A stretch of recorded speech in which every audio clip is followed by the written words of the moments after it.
fe.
Dios deja las 99 en el redil y va a buscar a la oveja perdida. Y como la semana pasada estábamos hablando acerca de este precioso y también interesante testimonio del pastor Francisco Castillo, en esta semana vamos a poder descubrir qué pasó con esas lágrimas, qué pasó con ese viaje a Victoria cuando en esa iglesia en Getsemaní, allí el Señor empezó a trabajar con la vida de esta oveja perdida. Muy buenas, hoy estamos en un nuevo programa de Héroes de la Fe y como he dicho, el pastor Francisco Castillo de la Iglesia Evangélica Ebenezer en Ocaña nos va a contar esa transformación, esa metamorfosis, y como nos dejó con la intriga de se le cayó el café, se puso a llorar y allí empezó el Señor a trabajar y se fue al centro. Vamos hoy a arrancar el programa y vamos a escuchar ahora las luces en medio de las tinieblas. Muy buenas, pastor, que el Señor le bendiga. ¿Cómo va todo? Buenas tardes, muy bien. Encantado de estar aquí otra vez. Este segundo programa, el desenlace. El desenlace. Cuéntanos, ¿qué pasó? ¿Estuviste allí en Victoria? Sí. ¿Te tomaste el café? ¿Se te cayó? ¿Te pusiste a llorar? ¿Qué pasó? Sí, no eran precisamente lágrimas de alegría. Era como si todo el daño, ¿no? Yo me sentía culpable, o sea, no en ningún momento había en mí ninguna justificación, era culpable, era reo de muerte. Culpable. Para aquellos que hoy nos están viendo, sí. Y a lo mejor han dicho, ahí va, yo no vi el programa de la semana pasada. Haciendo un resumen de un minuto, el pastor Paco se escapó con 13 años, siendo un adolescente, tras la muerte de su mamá. Cayó en el mundo de las drogas, tuvo una relación, tuvo un hijo, consecuencia de esa relación. Estando consumiendo droga, una pareja le habló de Dios, algo sorprendente. A él se le encendió una bombilla y de repente pues se metió en un tren rumbo a Victoria y se fue a un centro llamado Remar. Dios bendiga al ministerio de Remar y a sus pastores. Y allí él se encuentra siendo recibido por la hija del pastor Miguel Díez. Le invitan a tomar un café y se queda sentado mientras está en el ensayo, en el culto, antes de empezar. Él no tenía conocimiento de nada y ahí nos encontramos. Muy bien, pues acabó el culto y después de que la gente se despedía y cada uno a su casa, a su centro, me subieron en una furgoneta y me fui en mitad del campo en Vitoria con un frío tremendo. Eso sí era frío. Eso sí era frío. Y el frío que tenía dentro también, claro. más que nada porque estaba en pleno síndrome de abstinencia. Yo era consciente de que no me iban a dar nada para suavizar un poco ese periodo. Que tenías que pasarlo a pulso. Claro. Sí que fueron compasivos conmigo y me dejaron estar en la cama algunos días, pero claro, me dolía todo el cuerpo, no podía estar, tenía que hacer algo. Y hubo algo que me llamó mucho la atención, que el responsable estaba lleno de tatuajes y yo había oído una conversación antes de que él estaba cumpliendo condena allí por delitos de sangre. Yeah. Y me hizo la cama. Yo me quedé, como se dice, flipando. Claro. Al ver cómo un asesino te estaba haciendo la cama. Como un asesino me estaba haciendo la cama. No solamente eso, me dio un masaje, o sea, me trató como nadie lo había hecho. O sea, el que se hubiera ocupado por mí, por el simple hecho de ser un ser humano. ¿Qué edad tenías en ese momento? Pues no sé, 20 y poco, 21, así. 21, es decir, que habían pasado 8 o 9 años desde que te fugaste de casa, sí, prácticamente. Y de lo que había sido estar solo, aunque estás con gente, pero solo, con el corazón endurecido y roto, pues pasar a ver esto. Y yo dije, no, esto tiene que haber algo aquí. Es verdad que ese Dios del que me hablaron en la chabola no es el Dios que yo he conocido, porque yo en mi desesperación, cuando llegaba la Semana Santa, muchas veces me ponía de rodillas detrás de un Cristo que no era Cristo, y diciendo, si tú me sacas de esta adicción, yo voy a hacer lo que tú quieras. Pero yo no era consciente de estas palabras. Pero una vez que yo llegué allí al centro, me pusieron a limpiar lo que las vacas echan. Sí, el estiércol. El estiércol. Y era, claro, yo vi a uno que se estaba fumando la paja, el heno de las vacas con una hoja de una Biblia. Se estaba fumando el heno de la vaca con una hoja de la Biblia. Hoja de una Biblia de los Nuevos Testamentos de los Gedeones chiquitines, ¿no? Y, pues nada. Y entonces hubo 15 días después hubo una vigilia, un viernes, Y yo recuerdo que yo antes, cuando salía por la noche, digo, ¿cómo yo estoy tan contento de ir a un sitio que no sé ni lo que me voy a encontrar? A mí me habían dicho que en la vigilia uno podía encontrar al Señor, ¿no? Y yo quería. Yo quería tener lo que este chico de los tatuajes tenía. Yo quería encontrar a Dios. ¿Viste un referente en la casa? Sí, o sea, él fue un testimonio para mí. Y cuando llegamos a la vigilia más oscura, hay unas 50, 60 personas, yo dije, Señor, si tú me sacas de las drogas, si tú me haces ser una persona decente, el resto de mis días van a ser para ti. Y a partir de ahí, pues bueno, ya empecé a verlo todo distinto. Ya no pues claro, en un centro de rehabilitación hay gente que está para todo, los que luchan y los que no. Y los que están ahí por obligación o porque cumpliendo condena. La justicia les persigue. Y ya empecé a juntarme con la gente que tenía inquietudes espirituales. Y enseguida, a los pocos meses, ya empezaron a darme responsabilidad, etcétera, etcétera. Hasta que, bueno, ya transcurrieron los años. ¿Cuántos años? ¿De qué? Perdón. ¿Estando en el centro? ¿Cuántos tiempos estuve? Sí. Bueno, entre lo que estuve en España y lo que estuve en África, pues unos 20 años, así 20 aproximadamente. años. Sí, aproximadamente. Y una vez estando en Sevilla, precisamente, en el rastro que teníamos allí, yo, bueno, ya había llegado como una especie de estancamiento. Sí. Y dije, yo había visto vídeos de África, de lo que Remar estaba haciendo en África, pero cuando yo conocí al Señor no tenían ninguna misión, no había nada, solamente estaba Vitoria, no había ninguna ciudad en España ni nada por el estilo. Digamos que era de esa primera camada de pastores y de siervos. Y yo dije, Señor, si me pones al director de España aquí, yo le voy a pedir que quiero hacer ese discipulado para irme a las misiones. Y a los 20 minutos entra esa persona y se lo dije. ¿Que quiere servir al Señor? Pues ¿dónde? En África. Y allí es así. No ponen el listón tan alto como luego una vez que he sido misionero he descubierto, ¿no? En otras organizaciones. Exactamente. Que yo no voy a decir si eso está bien o está mal porque ellos han cometido errores como se cometen en todos lados. Pero para mí me facilitaron el poder servir donde tenía mi corazón. ¿Y, bueno, ¿y de dónde fuiste? ¿De África? Me fui a Costa de Marfil, luego he estado en varios países allá. Primero empecé en Marruecos. Ah, ¿en Marruecos? Sí, en Casablanca. ¿Un mundo musulmán? Sí, en Casablanca, sí. En Ceuta, luego volví y ya de ahí ya me fui al África subsahariana y ahí estuve hasta que regresé a España. ¿Qué estuviste haciendo en Costa de Marfil, en el África subsahariana y todo eso? Sí, en Costa de Marfil empecé a tener una responsabilidad importante, fui director de la obra en todo el país, luego me casé, conocí a quien es mi esposa actualmente.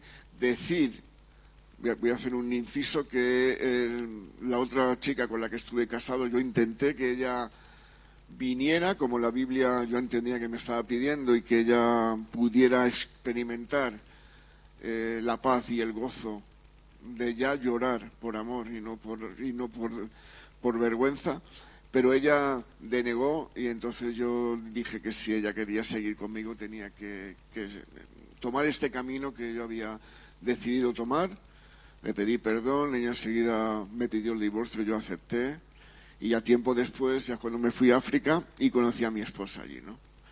Y luego, sirviendo en la obra, sí, encontraste esposa. Sí, ella estaba en Burkina Faso.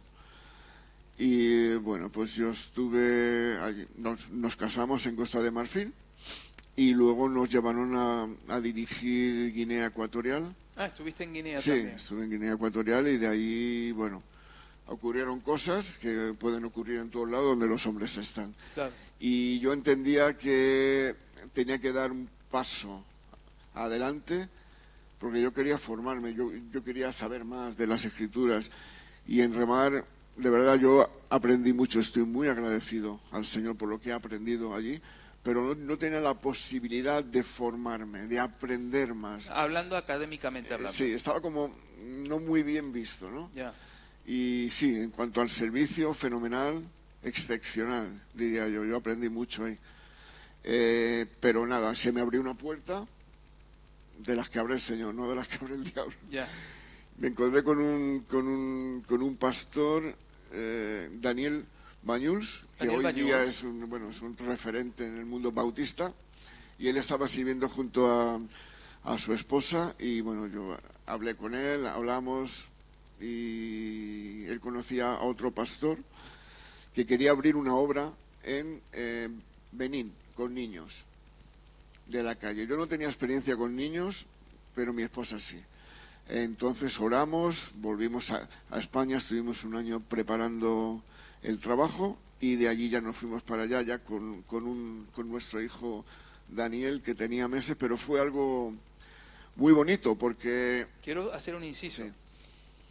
Cuando estabas en el mundo, llevaste a tu hijo para consumir droga. Sí.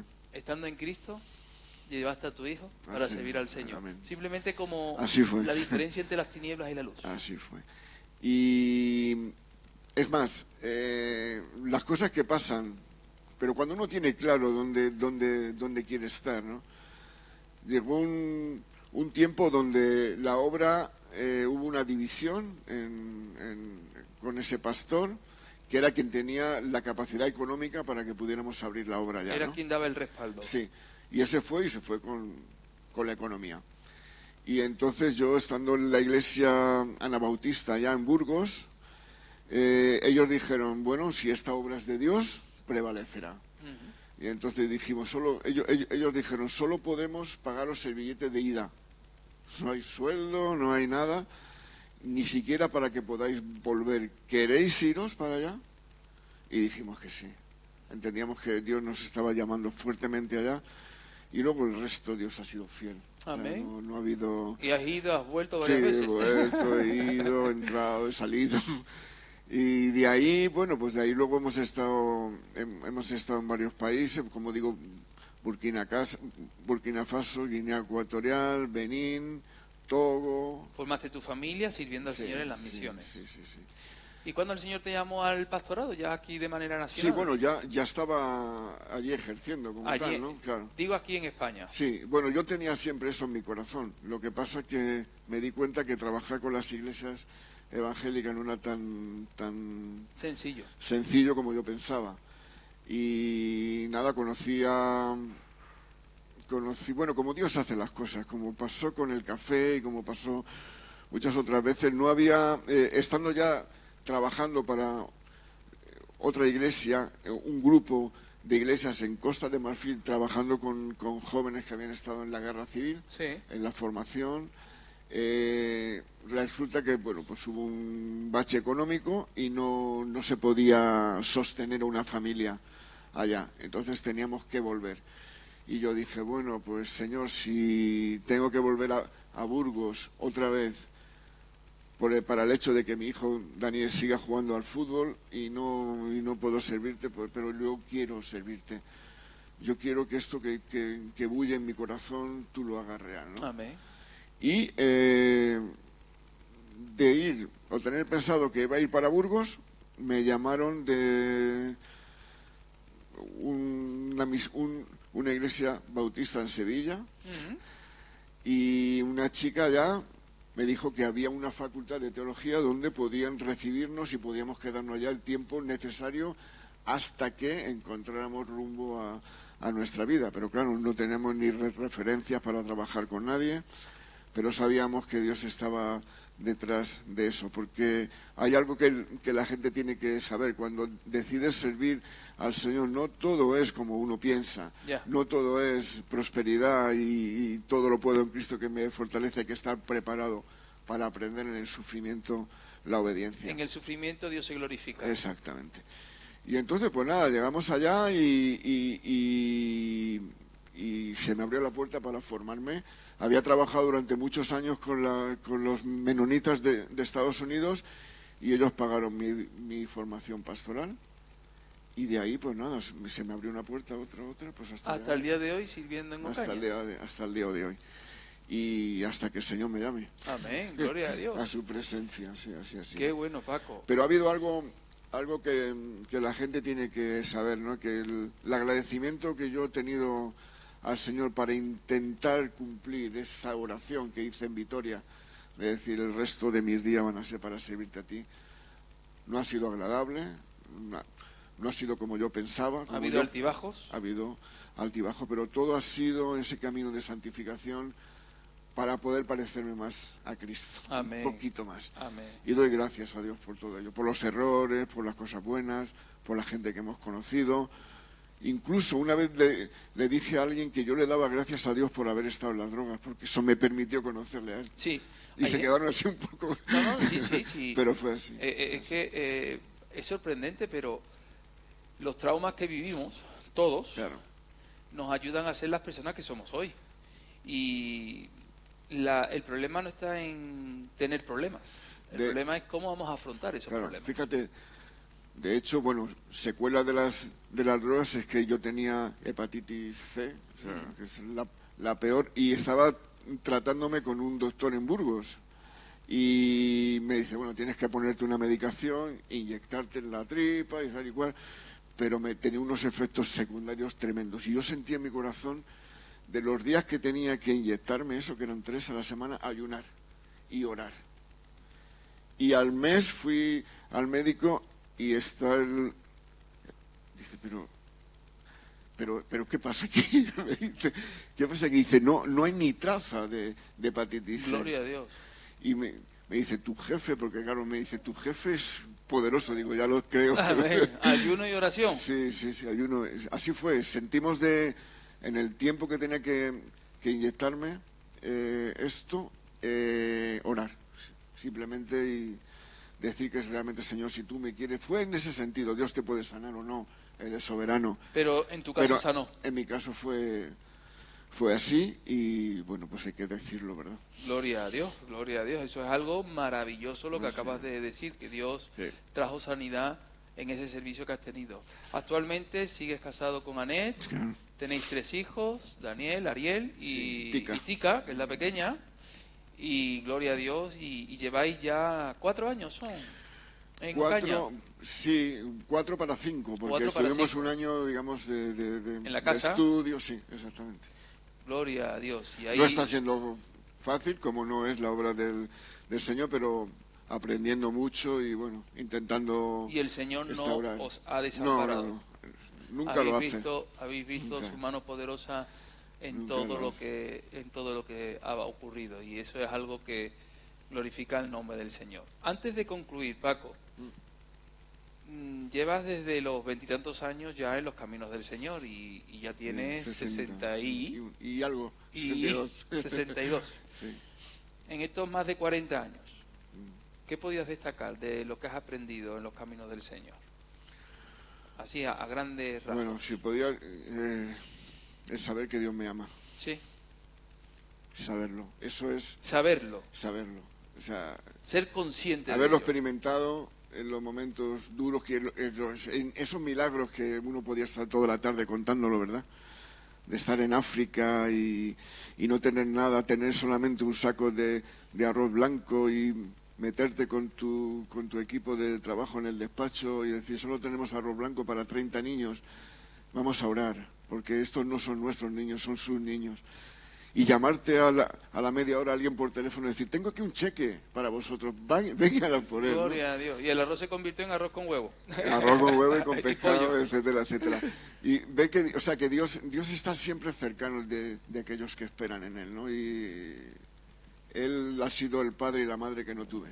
Qué bien. Eso es lo que puedo decir. Ocupó el Señor esa orfandad. Claro, Es decir, exactamente. el Señor es padre de huérfanos. Dice que la religión sin mancha y sin mácula delante del Señor es esta. 40 años que he aprendido a conocerle un poquito más. Amén. Saber que, aunque uno le falle, aunque uno le traicione, Él siempre va a estar al borde del camino, esperando a que Amén. vuelvas. ¿Qué consejo le darías a las personas que hoy nos escuchan y que pueden encontrarse a lo mejor en una enfermedad como la hepatitis C o en una situación de desesperación como ha sido el mundo de las drogas, o un siervo del Señor que ahora mismo se encuentra desanimado y que está pensando en tirar la toalla? ¿Qué le podrías decir? Pues que Dios es más grande de lo que uno piensa y que siempre, encima de las nubes, siempre está el sol. Y que si Él ha prometido que estará con nosotros siempre, es que es así. Y Él no está lejano cuando guarda silencio. Él está quizás probándonos, quizás mirándonos y diciéndonos: toma el buen camino, no te quiero disciplinar, toma el buen camino porque quiero que te parezcas a Cristo. Aquellos que están con la guardia baja o desanimados o enfermos, Dios es soberano y puede hacer lo que Él quiera. Pero lo más importante es saber que le perteneces. Amén. Eso te da unas energías y que siempre que uno puede estar y que nos pasaremos momentos complicados son momentáneos. Amén. Él siempre está ahí y eso hará que pongamos nuestra mirada más de continuo en Él, y cuando ponemos nuestra mirada en Él, lo demás es secundario. Los problemas que pueda tener en la familia son secundarios porque uno aprende a pedir perdón, a restaurar las cosas, o cuando hay un problema económico uno sabe que mirando al Señor es mucho más importante que ese problema económico. Amén. Y que se solucionará. Amén, gloria a Dios. Pues, pastor, muchas gracias porque estos 2 programas nos han bendecido mucho. Gracias a vosotros. Y queremos concluir con lo que la semana pasada estuvimos leyendo en el Salmo capítulo 107, los versículos del 3 al 16, que lo vais a ver en pantalla, el Salmo 107, versículos del 3 al 16. El salmista nos habla de cómo Dios libró a Israel de la aflicción del desierto y de Egipto. Hoy no tenemos un salmista, hoy lo que tenemos es un hombre que clamó al Señor en la aflicción de la droga y que el Señor rompió los cerrojos de hierro, las puertas de bronce y esas cadenas. Y él hoy, 62 años cumplidos, puede decir que Cristo rompe las cadenas y trae sanidad sobre nuestra enfermedad. Dice el Salmo 107, 13 al 16. Luego que clamaron al Señor en su angustia, los libró de sus aflicciones, los sacó de las tinieblas y de la sombra de muerte, y rompió sus prisiones. Alaben la misericordia del Señor y sus maravillas para con los hijos de los hombres, porque quebrantó las puertas de bronce y desmenuzó los cerrojos de hierro. El salmista recuerda al pueblo de Israel que cuando uno se encuentra en aflicción, no está para lamentarse, sino para clamar a aquel que puede traer libertad. Este hombre clamó en su angustia y Dios lo oyó, en un lugar inverosímil, como una chabola donde se estaba drogando. Pero allí el Señor le dio palabra para que cogiera un tren y fuera a un lugar donde iba a comenzar una historia que en la actualidad sigue escribiendo. Dios puede hacer lo mismo contigo. Dios es un Dios de amor, un Dios que deja las 99 y busca a la oveja perdida. Repito, a la perdida, porque si estás descarriado, al igual que el hijo pródigo, lo que tienes que hacer es volver a la casa del Padre. Pero si eres oveja perdida, el Señor deja las 99 en el redil para buscarte a ti. Dios puede hacer contigo grandes cosas. Clama en tu aflicción, clama en tu angustia, y el Señor romperá las cadenas, el Señor romperá y desmenuzará los cerrojos de hierro y tumbará las puertas de bronce para que tú puedas cumplir con el propósito para el cual fuiste creado y diseñado por el Dios Todopoderoso. Clama hoy y el Señor responderá.